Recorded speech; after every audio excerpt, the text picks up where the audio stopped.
Before we dive in, viewer discretion is advised. This content is for entertainment purposes. What happens when one of Hollywood's most respected actors walks into what should be a routine morning show interview, only to find himself facing off against a host who seems determined to make headlines at any cost? The tension in the Good Morning America studio was so thick you could cut it with a knife, and what unfolded next left everyone watching absolutely speechless. Before we dive into this explosive confrontation, make sure you hit that subscribe button and drop a comment below telling me what you think really went down here. Tom Hardy had arrived at the Good Morning America studios that morning, expecting the usual promotional circuit interview. His latest film was generating Oscar buzz, and his publicist had assured him this would be a straightforward chat about his craft and the movie's themes. What he didn't anticipate was walking into what felt more like an interrogation than an interview. Michael Strahan sat across from him, that familiar television smile plastered across his face. But there was something different in his eyes, something that suggested this wasn't going to be the pleasant conversation Hardy had prepared for. "Tom Hardy, everyone," Strahan announced to the cameras, his voice carrying that practiced television enthusiasm. "Thanks for joining us this morning." "Thanks for having me," Hardy replied, settling into the chair with his characteristic quiet intensity. He was dressed simply, a dark jacket over a plain shirt, his posture relaxed but alert. "So let's jump right in," Strahan said, leaning forward slightly. "Your new film deals with some pretty heavy themes: addiction, family trauma.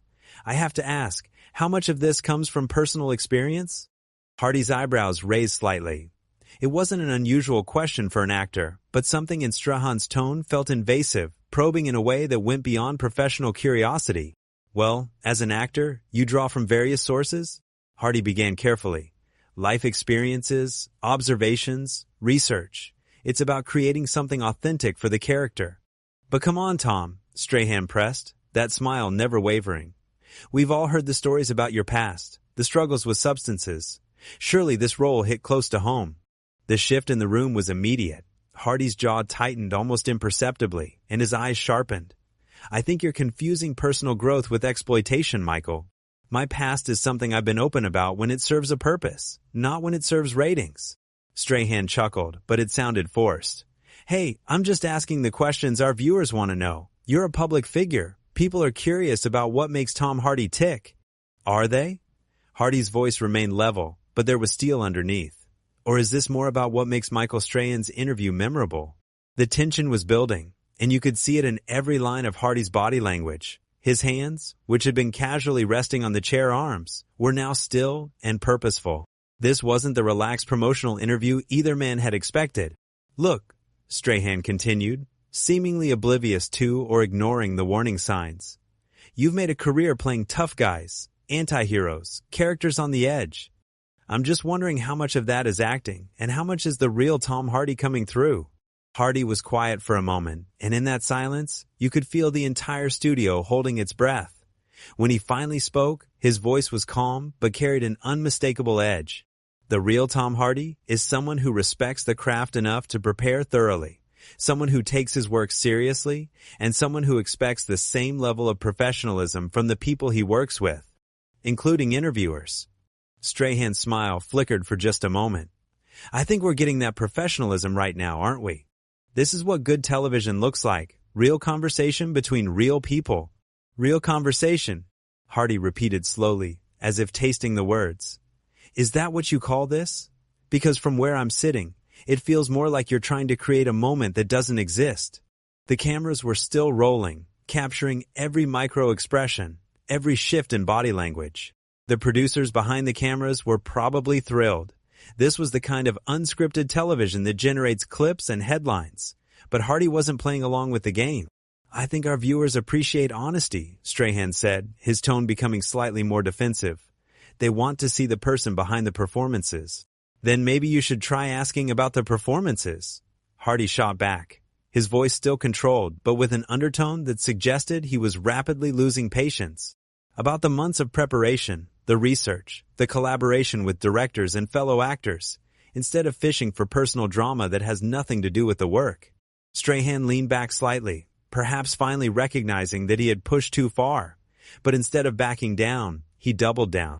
"Well, when you put yourself out there as an actor, especially in roles that deal with such intense subject matter, don't you think it's fair for people to wonder about the connection?" Hardy's response was immediate and sharp.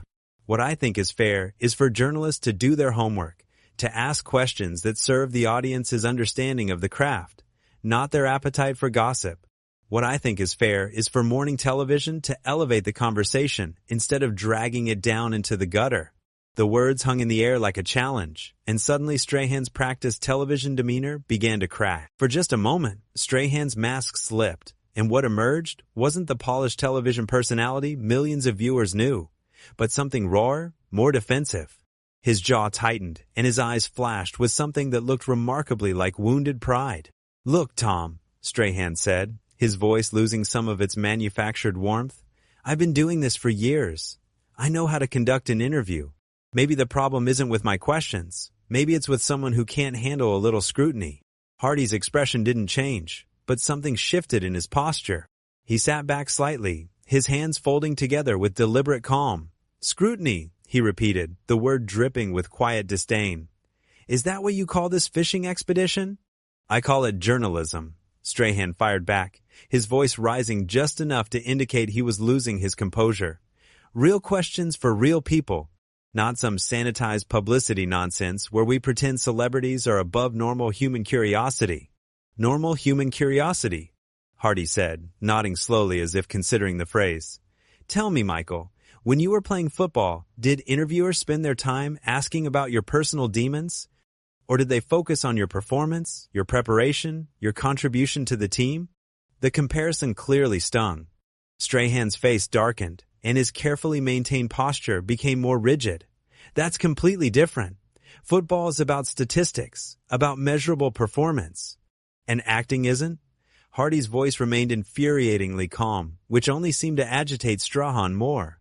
"Every choice an actor makes is measurable. Every moment on screen is a result of specific preparation and technique.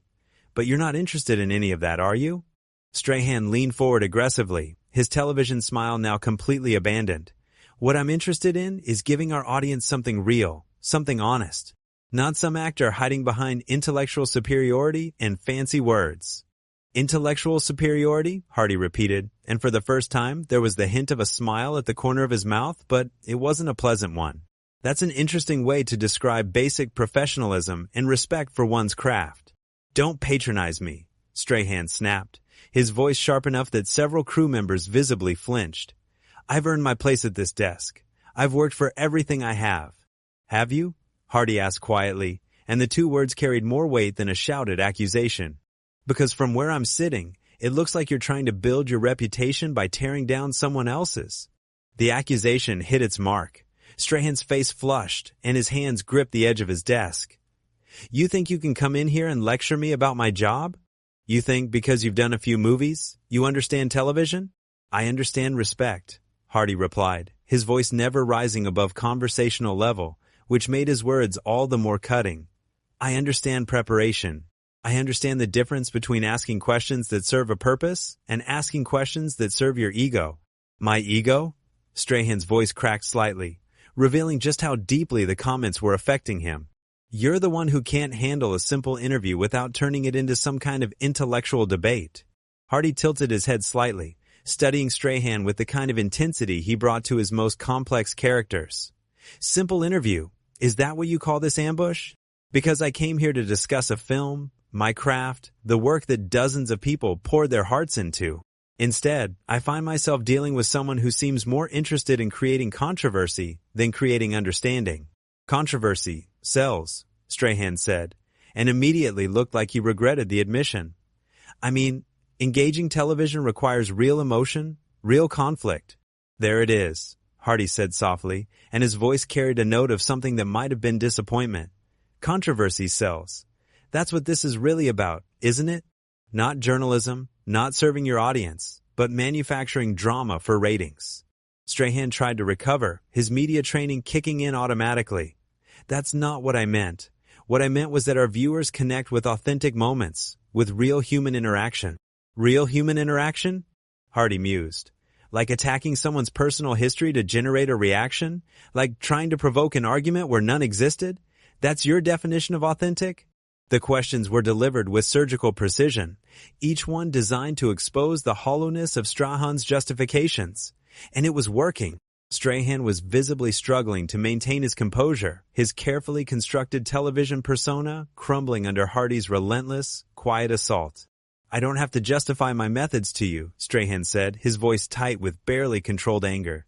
"This is my show. This is my house. And if you don't like how things work here, maybe you shouldn't have agreed to come on." Hardy's eyebrows rose slightly. "Your house?" he repeated. How illuminating. "Because I thought this was supposed to be about serving the viewers, about informing and entertaining them. But apparently, it's really about serving you." "Everything isn't about you, Tom," Strahan shot back, his voice now openly hostile. "Some of us work in the real world, where we have to deliver results, where we can't just disappear into character and pretend the real world doesn't exist." "The real world?" Hardy said, and now there was genuine steel in his voice. "The real world is where people create things of value, where they contribute something meaningful to the culture." "What exactly are you contributing here, Michael, besides manufacturing conflict for entertainment?" Strahan's face was now openly flushed with anger and embarrassment. He had completely lost control of the interview, and worse, he was losing it on live television in front of millions of viewers. His next words came out in a rush, fueled by frustration and wounded pride. "You know what?" Strahan exploded, his voice echoing through the studio. "I'm tired of actors like you thinking you're better than everyone else, thinking you're some kind of artist, when really, you're just playing dress-up for a living. At least I accomplished something real, something that matters in people's daily lives." The outburst was so unexpected, so raw, that for a moment the entire studio fell silent. Camera operators exchanged glances, producers were frantically whispering into their headsets, and the few audience members present sat in stunned silence. This wasn't morning television anymore. This was a public meltdown happening in real time. Hardy, however, remained completely still. If anything, Strahan's explosion seemed to have the opposite effect on him, a calming influence that made his response all the more devastating when it came. "Playing dress-up?" Hardy repeated quietly, his voice carrying easily through the now silent studio. "That's an interesting perspective from someone whose job consists of reading from a teleprompter and asking questions written by other people." Strahan's eyes widened, realizing too late that his emotional outburst had given Hardy all the ammunition he needed. "That's not, I don't just read. I conduct real interviews with real impact." "Real impact?" Hardy nodded thoughtfully. "Like this morning, you mean? Is this the kind of real impact you're talking about? Because I have to say, Michael, if this is your idea of conducting an interview with real impact, I think you might want to reconsider your definition of both real and impact." The words were delivered with such calm precision that they felt like physical blows. Strahan was now visibly sweating, his carefully styled hair beginning to show the strain of his emotional state. "You think you're so clever?" Strahan said, his voice shaking slightly. "Sitting there with your calm little responses, acting like you're above all this. But you're not fooling anyone. You're just another actor who thinks the world owes him something." Hardy's expression didn't change, but when he spoke, there was a note of genuine curiosity in his voice. "The world owes me something? That's fascinating. Because I wasn't aware I had made any demands. I came here to discuss a film, to talk about the work of talented people who spent months creating something they hoped would move audiences. What exactly do you think I believe the world owes me?" Strahan opened his mouth to respond, then closed it again, clearly realizing he had painted himself into a corner. His face was now openly red with embarrassment and anger. "I think," Hardy continued, his voice still maddeningly calm, "that you're confusing me with yourself. Because from where I'm sitting, it seems like you're the one who believes the world owes you something. The world owes you drama, controversy, moments that will generate headlines and social media buzz. The world owes you content for your show, regardless of whether that content has any value or serves any purpose beyond entertainment." "That's not true," Strahan protested, but his voice lacked conviction. "I provide a service. I inform people. I give them news and entertainment." "Do you?" Hardy asked, tilting his head slightly. "Because what service exactly have you provided this morning? What have you informed your viewers about? What news have you delivered? What entertainment have you offered beyond the spectacle of watching you lose control of your own show?" The questions hung in the air like accusations, and Strahan seemed to physically shrink under their weight. He looked around desperately, as if hoping someone would throw him a lifeline, but the crew members were all studiously avoiding eye contact. "You came on my show," Strahan said weakly, grasping for some kind of authority. You agreed to be here. I did, Hardy agreed. I came here in good faith, expecting to have a professional conversation about work that I'm proud of, work that represents the efforts of hundreds of talented people. Instead, I find myself in the middle of what can only be described as a character assassination attempt by someone who seems to have confused journalism with tabloid sensationalism. Strahan's mouth opened and closed several times, like a fish gasping for air. The complete reversal of power in the interview was now undeniable, and it was all happening on live television. But here's what's really interesting, Michael, Hardy continued, his voice taking on an almost conversational tone that somehow made his words even more cutting. In your desperation to create a moment, to manufacture some kind of controversy, you've actually revealed something much more compelling than anything you were fishing for in my personal life. What's that supposed to mean? Strahan asked, though he looked like he really didn't want to know the answer. You've revealed yourself, Hardy said simply. You've shown your viewers exactly what kind of journalist you are, exactly what your priorities are, exactly how much respect you have for your guests and your audience. And I think that's much more interesting than anything you could have dug up about my past. The studio was now completely silent, except for the hum of the cameras, which were still rolling, capturing every moment of Strahan's humiliation. You've shown them that you're willing to ambush a guest who came here in good faith, Hardy continued, his voice gaining momentum. You've shown them that you're more interested in creating drama than delivering information. You've shown them that when challenged on your methods, you resort to personal attacks and emotional outbursts rather than defending your journalism with facts and professionalism. Strahan looked like he wanted to disappear into his chair. His earlier bravado was completely gone, replaced by the look of someone who had just realized they had made a terrible mistake in front of millions of people.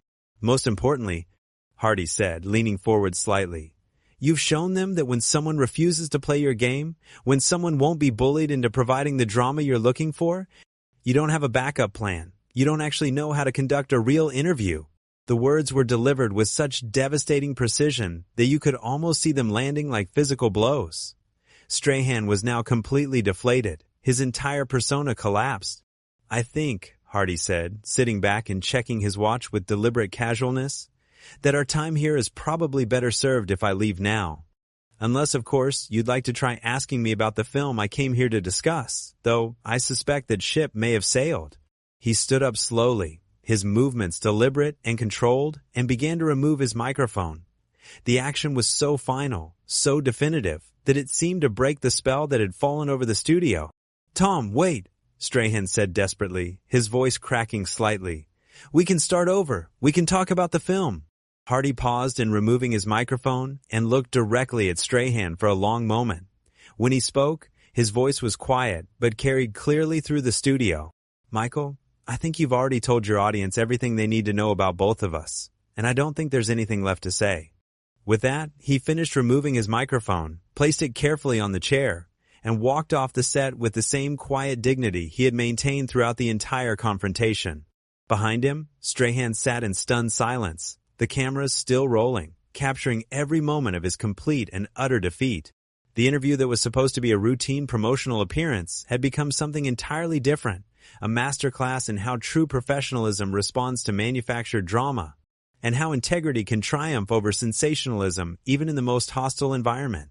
What did you think of this explosive confrontation? Did Tom Hardy handle this the right way, or should he have taken a different approach?